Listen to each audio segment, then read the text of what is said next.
All okay Arun. But கொஞ்சம் office ஒர்க்குக்காக other கண்ட்ரிஸ்லாம் போகிற மாதிரி இருக்கும். ஓகே தானே? ஓகே தான் சார். அப்புறம் பிட் ஷேர் பண்ணுற மாதிரி இருக்கும். சார் அடா உங்களை சொல்லல அருண், உங்க ஒய்ஃப் இல்லைன்னா கேர்ள் ஃப்ரெண்டா கூட ஓகே தான். சார் மரியாதை பேசுங்க சார். அடா எவ்வளவு காசு வேணாலும் வாங்கிக்கோங்க அருண். லூசாயா நீ? சமாதானம் பேசிட்டு இருக்க ஏதோ. அருண் கூல். உங்களோட எமோஷனல் ஸ்டெபிலிட்டி செக் பண்றதுக்காக தான் இப்பெல்லாம் கொஸ்டின் கேட்டேன். உட்காருங்க. அடா உட்காருங்க. உங்க ஒய்ஃப் ஒர்க் பண்றாங்களா இல்ல வீட்ல இருக்காங்களா? ஒர்க் பண்றாங்க சார். அவங்க எப்படி நேர்மையா வேலைக்கு போனாங்களா இல்ல அப்படி இப்படின்னு ஏதாவது பண்ணிட்டு? சார் இந்த இன்டர்வியூ வேகமா சார். லூஸ் மாதிரி பேசிட்டு இருக்கீங்க. அருண் ஜஸ்ட் டெஸ்ட் தான். உட்காருங்க.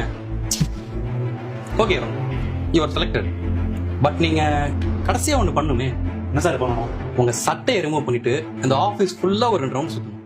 அப்படி சுத்துனீங்கன்னா யூ ஆர் செலக்டட். ஐயோ உங்க அறிவு இருக்கானே ஐயா. வந்தா எதுக்கு கேவலமா பேசிட்டு இருக்க? இப்படிதானே அருண் அந்த பொண்ணுக்கு இருந்திருக்கும். இந்த ஆபீஸை சுத்தி முழுக்க சிசிடிவி கேமரா இருக்கு. அதுல நீங்க பேசுறது ஆடியோட ரெக்கார்டா இருக்கு. சார் டச் ஆகுதுன்னு சொல்லிட்டே இருக்கேன். எதுக்கு மறுபடியும் வந்து உரசுறீங்க? உரசான் செஞ்சாங்க. என்ன கடத்திட்டா போனாங்க.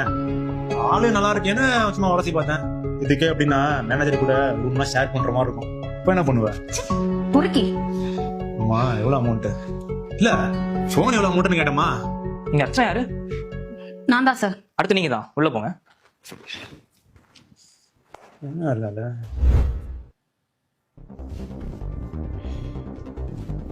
ஹலோ அர்ச்சனா உள்ள வர சொல்லுங்க.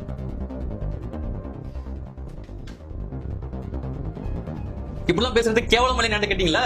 இப்ப பேசுங்க. ஏன் அமைதியா இருக்கீங்க? I am extremely sorry Archana. என்னோட ஆபீஸ்ல இப்படி ஒரு விஷயம் நடந்து எதிர்பார்க்கவே இல்லை.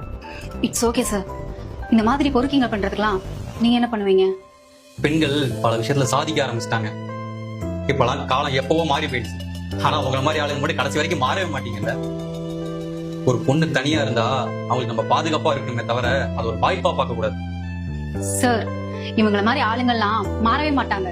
பஸ்ல ட்ரெயின்ல எங்க போனாலுமே இந்த மாதிரி ஆட்களை நாங்க ஃபேஸ் பண்ணி தான் ஆகணும். பொண்ணுங்க போடுற ட்ரெஸ்ஸை மட்டும் குறை சொல்றீங்கல்ல. இன்னைக்கு இந்த பொண்ணு டீசெண்டா தான் ட்ரெஸ் பண்ணிட்டு வந்திருக்கு. இப்ப சொல்லுங்க, தப்பு அந்த பொண்ணு மேலயா இல்ல உங்க மேலயா? நீங்களாம் முதல்ல எந்த தைரியத்தை இதெல்லாம் பேசுறீங்க? இவங்களோட தைரியமே இந்த சொசைட்டி தான் சார்.